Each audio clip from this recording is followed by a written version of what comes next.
predictable. It's a little bit annoying. I'm recording this at this point here. All right.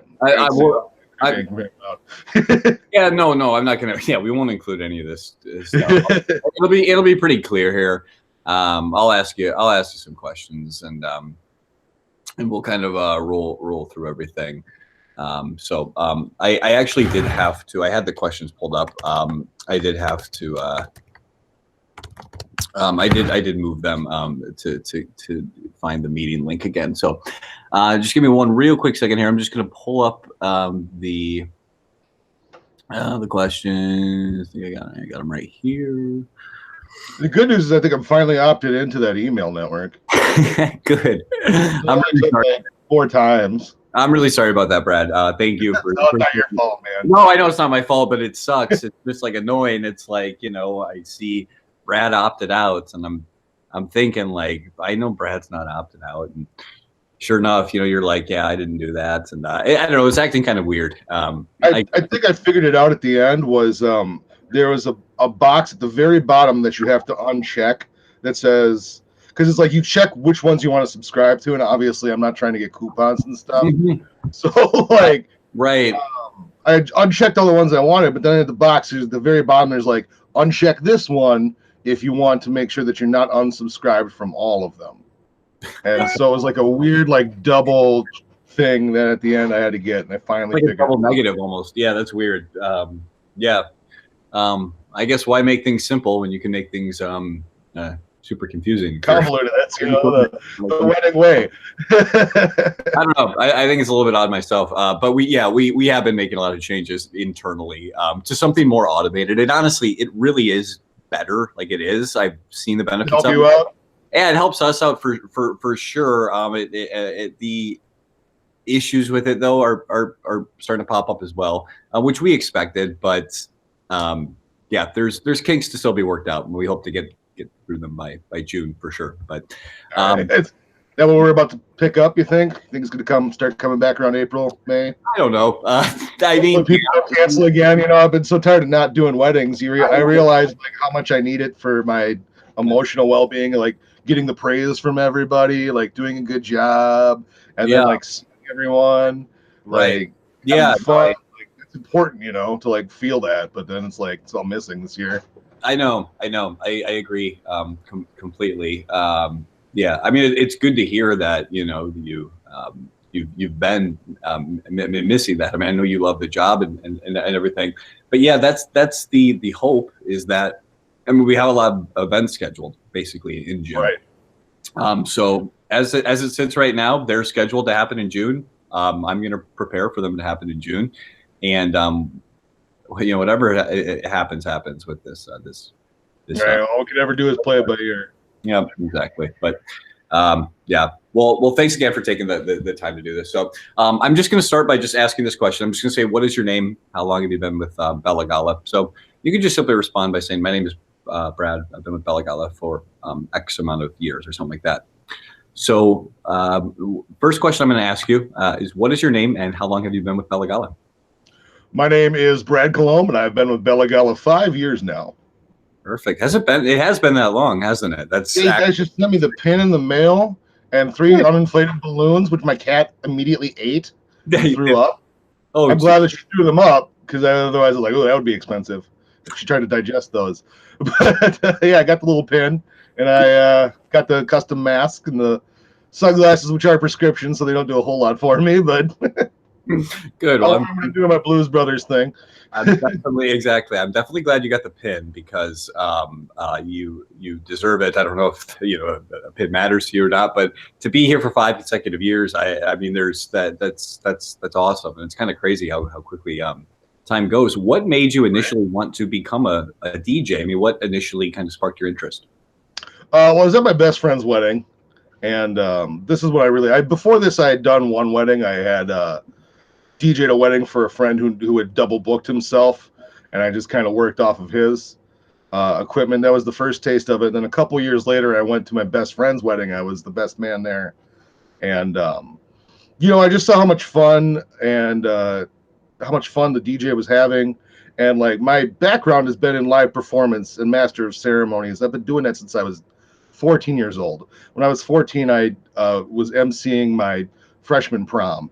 And then from there on out, I picked up a job emceeing dance recitals. And then I emceed burlesque and cabaret and variety shows. Like everything that had led me up into this point is like, this is a great fit. It's not going to be something that it's going to be something that I could do for money that I will still enjoy. And, but it's, it's not like it's my crazy passion project, but it's something that I like. They say you're not supposed to do your favorite thing for work. You're supposed to do like your fifth favorite thing for work. Right. I feel like this is definitely like in my top 5 favorite things. Like getting out there and performing is a very natural thing for me. It's very natural for me to be in front of a camera or in front of a microphone, sorry, as it were. Yeah. To get in front of a microphone, to leave a crowd of people, like I'm not afraid of public speaking.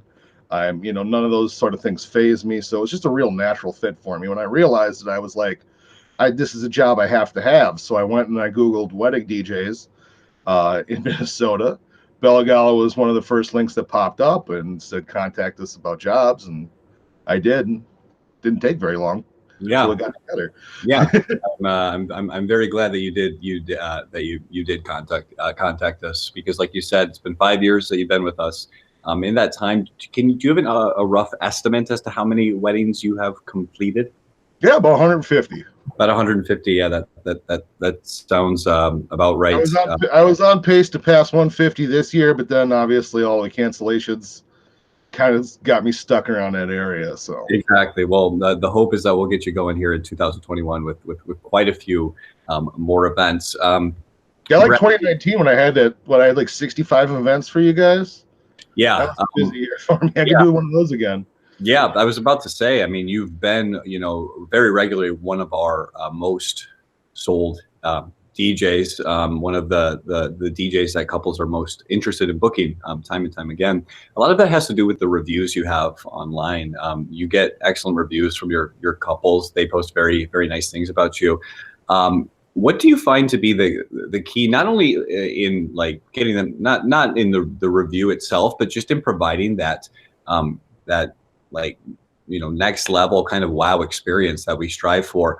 What kind of qualities do you consider to be most important for somebody who's DJing a wedding? What kind of things do you have to be really good at in order to succeed at this job and provide the level of service which you have throughout your course with our company? You gotta be a people pleaser. You gotta have to want people to be happy with what you're giving them. And, as a live performer, that's a large part of what I do. I want people to like me. I want people to look at me and enjoy me. But, you got to have a feeling for, what people enjoy, and you got to give them what they want. Essentially, is what you're looking for is crowd reading. You're trying to figure out what the crowd is going to react to and how they're going to react to it and how you can manipulate that to your own end. If you want to make sure that the crowd's happy, or you want to make the crowd feel something. You can do that with music, which is one of the great things about music, is it's so emotive. And then you can also do it with your pacing and your timing and your setups. And I think a lot of it just goes into, a lot of customer service, like putting myself, empathizing with the customer and being like, if this were my wedding, I would want things to go well. And I would want things to, I want my backups to have backups. And I want to, I want my vendors to be prepared. Because in a lot of ways, this is like a live show that we put on.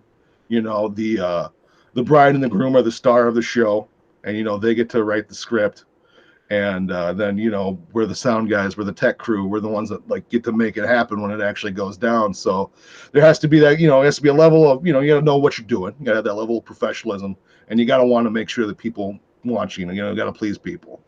Yeah. Yeah, that's fantastic. I couldn't agree more with all of that. The last question I want to ask you is, just talk to me a little bit more about what you enjoy doing outside of DJing weddings, some of your hobbies and passions and interests. Well, a lot of my free time, I like to play video games.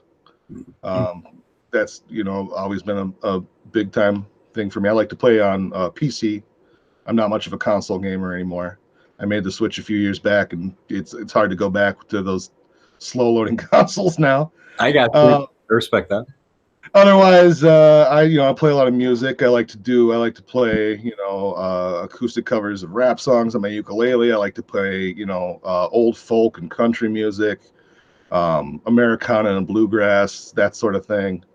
Other than that, what else do I do with my time? I don't know either. So yeah, you're right. Especially it's like now in quarantine where it's like I can't go anywhere, I can't do anything. But Yeah, exactly. It's a little bit different now, but yeah, I know your passion for music was a huge thing when you started, and I know that ukulele, playing that has been a big thing. I know that you've incorporated that into some of your weddings, and couples have been thrilled with that. And I know that's been a huge passion of yours. So, Brad, that's really all the questions I wanted to ask you right there. I got all of that recorded. We'll be able to take that. I mean, that was fantastic. Great job. You'll be able to cut what you can from it, and you're gonna force Charlie to do all the work. I don't know if it's Charlie, but somebody's going to be doing a little bit of chopping, and I have no question that based on the answers you gave, we'll be able to pull some great stuff that we'll be able to put to post. So basically, the reason we're doing all of this at all, which I kind of alluded to in the email, is we are making a little bit of an adjustment to our website where we're going to give couples, it's almost like an e-commerce platform. It's going to be a more convenient platform for couples to book, the opportunity to go online. And a part of like trying to create a more convenient experience for our couples is couples are asking for like the DJs. Like, I just kind of want to see them, hear so-and-so speak. They want to hear my voice most of the time. Exactly. And I think like, as soon as they hear that, then they're good. Exactly. You're exactly right though, Brad. Like, I get that too. It's like, I just want to make sure they're really trying to make sure that the DJ doesn't suck. I think honestly, right. Really kind of the thing. I think it's kind of a defensive decision, like purchasing decision a little bit, but really meek people, they don't want people who won't be outgoing, or they want to see if they can get a read on people like that. I think I always like to approach them like full happiness, like yeah, exactly. And I mean, I don't need to tell you that what you've done has worked. We're super lucky to have you, and I really hope that things do turn around this year, and we do have more events for you that are actually going to happen, and this becomes more of a regular thing for you this year. But thanks a ton for doing this, taking the time. I know it didn't take super long, but really appreciate that. We'll be able to get that edited, and I'll let you know when it's posted. I don't have a total ETA because we have to get the new website launched and everything first. This is something that's going to happen along with it. So. All right. Well, that sounds good. Thanks, Mike. I appreciate your time. Appreciate you going through this with me, making it nice and easy. And let me know if there's anything else you need from me. All right. Right on. Well, you have a good rest of your day, and I'll talk to you later. All right. I appreciate it, man. Bye. Bye-bye.